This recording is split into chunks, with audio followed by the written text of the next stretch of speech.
This is Indie Attack, and we are launching into yet another week of themed videos. Yes. This time, we are focusing on Locomalito, who we covered a few weeks ago with the game 8-Bit Killer. Yeah, and we just had to dive in for more. Yeah, he has a site, he has a whole bunch of stuff on his site, and it's a lot of really good stuff. He kind of has a neat game design philosophy about, really likes games that, have, difficult but fair. Yes. Games that he actually sort of has a bit of a manifesto on his website is pretty cool, because he really put thought and care into that, and his aesthetic is really evident in his games, and he says, games that you can beat in one sitting, but that require mastery. Yes. And we really like that, and we really liked a lot of his stuff that we played, so we're going to be talking about his stuff this week. Yeah, traditional games is the word that he uses, but they're obviously modern traditional games. And the first of those that we're going to be talking about is Abaye de Mor. I think that's the name I'm going to use for this. Locomalito. Abaye des Mortes. We believe is a foreign person. Yes, a Spanish-speaking individual. So they're a lot of the games have. Anyway, this game tasks you as a priest fleeing from the Inquisition. Yes. And you make your way into this church, and it turns out this church might have not been a good place to flee to.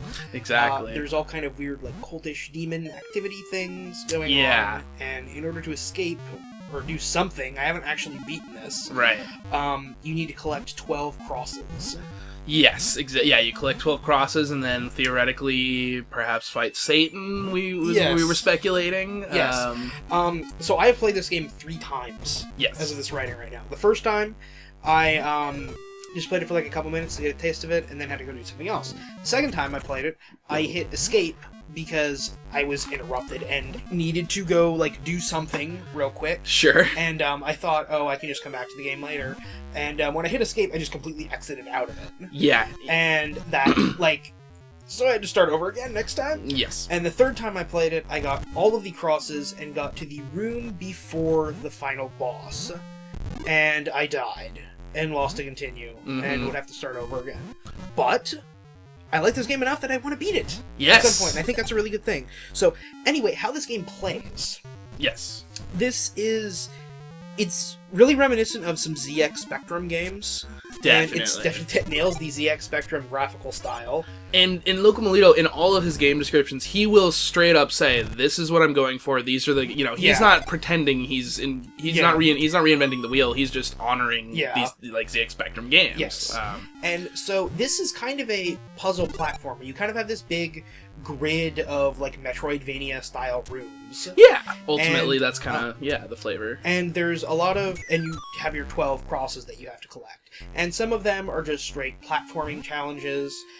Jump over a pit of spikes and get it. Some of them are more puzzly things, there's one wall in a room that is intangible, so you have to crawl through it, even though you can't tell that from what the sprite looks like. Right. Sometimes you have to fall through a floor, and it's kind of cool because you collect these scrolls all over the place that are hints to what you need to do. So it'll say, take a leap of faith over the room with the bridge. Or something like that. It's clever, it works with the themes, And interestingly, too, your guy's a priest, you have no attacks at all. No. You can't defeat you don't fight the enemies. Perhaps the prime difference between a Metroidvania is that, it really makes you have to. It's also precision is also a factor. Yes, here. precision. Your precision platforming is definitely a thing. You only have one jump. You don't have a double jump or anything like that. You're really not the most. You're a pretty frail character ultimately. Yes. And your health system, one shot and you're dead. Yep. And each time you die, you'll respawn back at one of several checkpoints throughout the game. And this is a very common thing, just in all of this week of games. There's a lot of instant death. Yes. And but it's the kind of instant death that does not feel unfair. Mm-hmm. It's addictive. Yes. Is what it is. And also too, there are a ton of lives scattered all around the level. And the only reason I died and lost like the game when I did is because there was one challenge I couldn't figure out, and I died a whole bunch too. Right, I went down into an area where I needed to have all 12 crosses, and I only had 11 of them. So I went all the way into the area, and then had to go all the way back out and get it, and I died on the way in. Yeah, son of a bee sting. So if I know the right way to do things, I think I can probably beat it now. And that is exactly what he intends. Yes. You know, he intends for, you're going to have to play this map a lot of times in order to get the satisfaction of that one time you click it in and get it all done. So, I really enjoyed this. There's very few games we've played that I think feel complete, despite, like, being a relatively small size. This is a game that you could complete totally in, 20 or 30 minutes. Mm-hmm. And that doesn't feel short. That feels like a good length for this kind of a game. Yeah. And I don't really think it needs anything else that it doesn't have already. Unless you wanted to expand it into something huge, which I don't think is necessary. No. I think it's just about perfect. Exactly. Like, if you ran into an arcade machine that had just only Locomalito games, it would be, like, the most fun, Like, it's like perfectly... It is that. It's like... You talk about Pac-Man or something, and you're like, it's not like you beat Pac-Man necessarily. It's cool that you can beat, Abby in some of these games, but it's like playing it over and over is fun, Yeah. And I'm with you. And also, it looks really cool. I loved the aesthetic, like the gothic sort of Spanish Inquisition style. Like he's good with his. Yeah. It's not just superficial. And he really, compared to a lot of other stuff, nails the style. Yeah. Of what he's going for. In terms, there's a lot of stuff that says like NES inspired or something like that, and it doesn't really stick to NES limitations. Yeah, it's this vague. is like ZX Spectrum inspired, and this is very clearly a ZX Spectrum game. Yeah, it's like there's a clear vision that's realized here. So this is the first game we're going to tell you to check out this week. Go play it.